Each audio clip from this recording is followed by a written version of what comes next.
C'est ce que les femmes disent. Il faut que je me fasse belle. Tu as dû entendre ça. Chacun a ses objectifs. Moi, je m'en fous d'être belle. Je veux être rassasiée. Donc, si moi, j'ai bien mangé, c'est ce qui compte. J'estime que je n'ai pas besoin d'avoir des faux cheveux pour me sentir belle ou d'être maquillée tous les jours. Moi, je me maquille une fois tous les mois ou tous les 2 mois. Je vais chez le coiffeur une fois tous les 2 mois. J'ai pas de produits de peau ou de plein de parfums. C'est pas mon délire. Moi, c'est ça que je dis. Moi, je juge pas. Chacun fait comme il veut. Moi, c'est pas mon délire d'avoir plein de produits, plein de sacs ou d'avoir des mèches et tout ça, tout ça. J'ai pas envie de dépenser 1 million pour un tissage. Ça ne m'intéresse pas. Ça ne me procure pas de plaisir. Moi, je fais ce qui me procure du plaisir. J'aime par exemple les massages. J'aime le hammam. J'ai une salle de massage chez moi. J'ai un hammam chez moi parce que j'aime ça. J'aurais pu avoir un salon de coiffure chez moi, mais c'est pas quelque chose que j'aime. J'investis dans des choses que j'aime, qui me font plaisir, moi. Il y en a, ça leur fait plaisir d'avoir des beaux sacs, de belles voitures, de beaux tissages. Moi, j'aime bien manger, donc je vais dépenser beaucoup d'argent dans la nourriture, dans mon bien-être, massage, être bien, acheter un matelas. Je peux acheter un matelas très cher parce que j'ai envie de bien dormir, alors qu'il y en a qui vont te dire pourquoi acheter un matelas à ce prix-là, alors que tu peux t'acheter un Dior ou un Chanel à ce prix-là. Donc, chacun investit dans ce qui lui procure du plaisir. Tout à fait. Donc, moi, ce qui me procure du plaisir, c'est autre chose. Du coup, tu parles beaucoup du fait que tu aimes manger. Oui. Et pourtant, ça ne se voit pas. Tu n'es pas obèse, tu es même loin d'être obèse. Où va toute cette nourriture que tu manges ? Est-ce que tu es une grande sportive ? Ah non, pas du tout. Alors là, zéro sport dans ma vie. J'essaie, mais c'est pas pour moi. C'est parce que je mange vraiment sain et je fais beaucoup de faits maison. Genre, je fais mon propre beurre, je fais ma mayonnaise, je fais mon pain. Donc, peut-être que c'est ce qui fait. Sinon, j'aime bien manger. Hein. Par contre, j'ai pris en 1 an et demi, j'ai pris 12 kilos. Ah oui, quand même. Et j'ai été très, très maigre. Moi, je ne garde pas la ligne. Hein. J'ai pris 12 kilos en 1 an et demi. Donc, ouais, j'ai pris du poids, mais ça se répartit dans des bonnes zones. Donc, ça va. Et j'évite... Je ne mange pas trop sucré. Je mange beaucoup, mais je ne mange pas trop sucré. Je fais la plupart de mes choses fait maison. Je fais mes gâteaux, je fais mes biscuits, je fais mon beurre, ma mayonnaise, mes brioches. Enfin, je fais beaucoup de choses maison, mes confitures et tout ça. Donc, je dose vraiment le sucre. Je ne mange pas trop gras. J'aime bien manger, mais j'aime manger de la bonne manière. Et depuis début 2023, vu que j'ai pris 12 kilos, là, en 1 an et demi, j'essaie quand même de faire attention, de changer. Au lieu de prendre de la farine de blé, je prends de la farine de flocons d'avoine, des choses qui sont meilleures pour le transit et pour la santé. Donc, j'essaie de faire quand même un peu plus attention, tout en me faisant plaisir. Très bien. La dernière question, c'est concerne ton influence. Est-ce que tu es consciente de l'influence que tu as sur des milliers de jeunes femmes dans le monde? Oui, j'ai conscience de l'influence que j'ai et oui. C'est une responsabilité que tu prends à cœur? Pas vraiment une responsabilité parce qu'il y a des personnes qui aiment en abuser. À chaque fois que tu vas faire un petit truc, on va dire « Ah, mais tu es influente, tu peux pas faire ci, tu peux pas faire ça. » Je dis « C'est bon, je fais pas d'élection présidentielle, je vis ma vie. Je veux inspirer des gens dans le domaine que je montre sur les réseaux. Et le domaine que je montre sur les réseaux, c'est mon travail. Donc, je veux influencer des gens dans l'entrepreneuriat.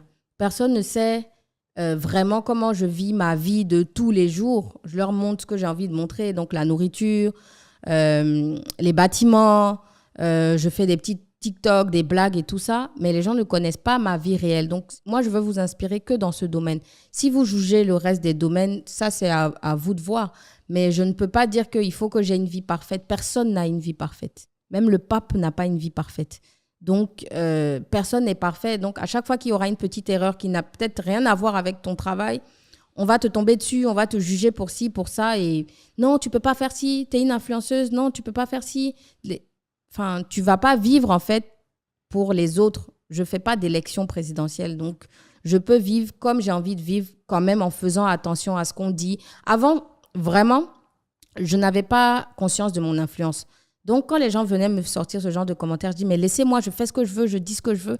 Et à un moment donné, j'ai compris qu'en fait, mes paroles et mes actes agissent sur beaucoup de personnes et influencent beaucoup de personnes et peuvent même créer des problèmes à des personnes. Donc, j'essaie quand même de faire un peu plus attention et d'éviter certaines choses, mais tout en restant moi-même et en ne dénaturant pas mon caractère et ma façon d'être.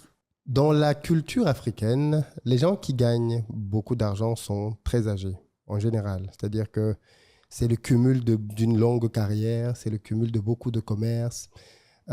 Comment tu vis le fait que tu parviennes à gagner autant d'argent en étant si jeune, ce qui fait qu'au final, tu gagnes beaucoup plus d'argent, j'imagine, que la grande majorité des gens qui t'entourent. Comment tu vis ça? Moi, je le vis bien. Ça ne me gêne pas, ça ne me complexe pas parce que j'estime que les rapports que j'ai avec mon entourage, des gens plus âgés ou moins âgés que moi, ne sont pas définis par l'argent.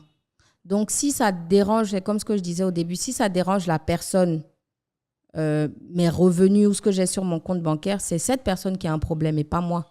Parce que je ne définis pas mes amitiés, mes relations familiales, amicales ou amoureuses en fonction de l'argent. Donc, je n'ai aucune gêne ou aucun problème avec ça. Beaucoup de femmes sur ce continent gagnent de l'argent parce qu'elles sont Madame Telle ou, malheureusement, le second ou le troisième bureau de Monsieur Tel. Oui. Qu'est-ce que ça t'inspire? Ça ne m'inspire rien du tout. Ce n'est pas quelque chose que j'ai voulu... ça ne m'a jamais intéressée. J'ai toujours voulu être indépendante par moi-même et ne pas devoir à quelqu'un. Ne pas changer mon caractère, ma nature, ma façon de vivre parce que je me dis, demain, la personne, si je ne fais pas ci, j'aurai plus l'argent. Genre, j'ai jamais voulu être tenue en laisse. Et avec le caractère que j'ai, je ne pourrais pas être tenue en laisse. Même si j'étais la maîtresse de quelqu'un, ça ne va pas durer. Parce que tu vas faire un truc qui va m'énerver, je vais te dire, va te faire foutre en fait.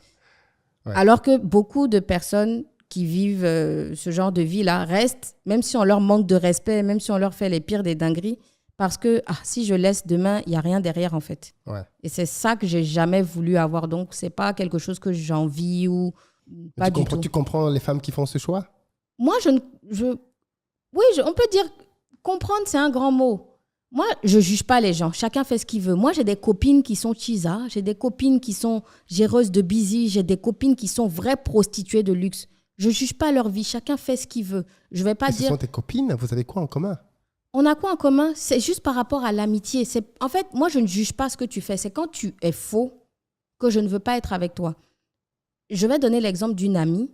Elle passe son temps, elle va au Nigeria, elle va voir ses clients. Elle ne le cache pas. Moi, c'est ma vie, ça. Elle a eu une vie difficile et tout ça. Elle a réussi à s'en sortir par les hommes. C'est son choix. Je ne la juge pas pour ça. Je ne dis pas, je ne suis pas ton amie parce que tu fais ça. Moi, je suis ton amie parce que tu es vrai avec moi. Et j'ai eu aussi des amis que j'ai rencontrés qui se sont fait passer pour des entrepreneurs. Ah non, moi, j'ai une marque de ci. Moi, j'ai un truc de déco. Moi, j'ai une boutique de ci, de ça. Et au final, tu te rends compte qu'en fait, ce n'est pas de ça qu'elle vit. Ah. Elle est la maîtresse de quelqu'un. Et je coupe les ponts avec ce genre de personnes. Parce que je préfère les gens vrais authentiques que des gens qui paraissent vrais. Donc, je ne juge pas ta vie. Fais ce que tu veux. Tant que tu n'es pas hors la loi, tu ne fais pas de mal aux autres, tu n'es pas pédophile, tu ne fais rien d'illégal. Moi, je dis toujours aux gens, faites ce que vous voulez de vos fesses. Ça ne me regarde pas. Mais ne soyez pas faux avec moi. Parce que quand on vient me dire, ah, mais toi, tu dis que c'est ta copine, tu fais la promotion de ton business et tout, mais elle, c'est une maîtresse d'homme mariée, c'est une géreuse de busy, c'est ça qui lui donne l'argent et pas la déco ou pas le truc qu'elle fait. Et moi, je viens, je fais le gros dos, je te défends. Ah non, c'est mon amie, elle n'est pas comme ça, elle ne fait pas. Et au final, j'ai des preuves, je me rends compte qu'en fait, c'est moi qui étais dans le faux et j'ai fait la promotion de certaines personnes. Et au final, je me suis rendu compte qu'en fait, c'est du leur, en fait, leur entrepreneuriat. Ça me blesse et je coupe les ponts avec ce genre de personnes. Parce que je préfère une fille vraie qui me dit ce qu'elle est et que je n'encourage pas à faire ce genre de choses. Pas du tout. Mais je ne juge pas. Plutôt que d'être avec des gens qui font semblant d'être ce qu'ils ne sont pas. Et au final, toi, tu es le dindon de la farce au milieu et tu n'es pas au courant de ce qui se passe. Et tu fais peut-être la promotion, tu aides la personne à se faire connaître. Mais quand elle veut se faire connaître, ce n'est pas pour le domaine dont elle t'a parlé, c'est pour autre chose. Et au final, on t'utilise même pour se faire plus voir. C'est totalement cohérent, Maureen. On arrive à la fin, je te laisse conclure. On parle de gestion de finances. Qu'est-ce que tu as envie de dire? J'ai envie de dire aux personnes qui écoutent, sachez économiser de l'argent. C'est vrai, il y en a qui ne peuvent pas économiser. Il y en a qui gagnent tellement peu que quand ils finissent de payer leurs charges, ils ne peuvent rien ils peuvent rien faire. Donc, on ne peut pas obliger aussi les gens à économiser. Mais si vous arrivez à trouver un travail ou une activité, un domaine où vous pouvez vous créer du temps pour trouver un autre moyen de gagner de l'argent légalement, faites-le pour essayer de vous en sortir ou d'évoluer dans le domaine. Si, par exemple, vous êtes dans un poste où vous savez que vous travaillez, vous charbonnez à mort, vous vous donnez à fond, vous ne voyez pas votre famille, vous sacrifiez plein de choses, mais qu'il n'y a aucune évolution, cherchez autre chose, en fait. Parce qu'il y en a qui se tuent dans des boulots, qui passent 10, 20 ans dans un boulot et au final, ils n'arrivent même pas à économiser, s'acheter une maison. Et quand ils sont à la retraite, ils deviennent encore plus miséreux qu'autre chose. Donc, ces gens-là, on ne peut pas leur dire « Non, tu n'as pas travaillé ». Ils ont travaillé. Mais ils n'y sont pas arrivés parce qu'ils sont restés dans le confort de ce qu'ils avaient. Ils n'ont pas pris de risques aussi. Il faut savoir aussi prendre des risques, mais des risques quand même calculés et mesurés, mais pas rester dans quelque chose où vous n'évoluez pas. Vous allez stagner toute votre vie et c'est des choses aussi qui rendent aigri après. Merci beaucoup, Merci. Maureen, de t'être prêtée à l'exercice de répondre aux questions autour des finances. C'était très intéressant de partager avec toi autour de toutes ces thématiques. On te souhaite beaucoup de réussite, Merci. beaucoup de bons investissements dans Amin. l'immobilier, beaucoup de bonne nourriture. Merci d'avoir été notre invité pour ce podcast sur la gestion des finances. Merci.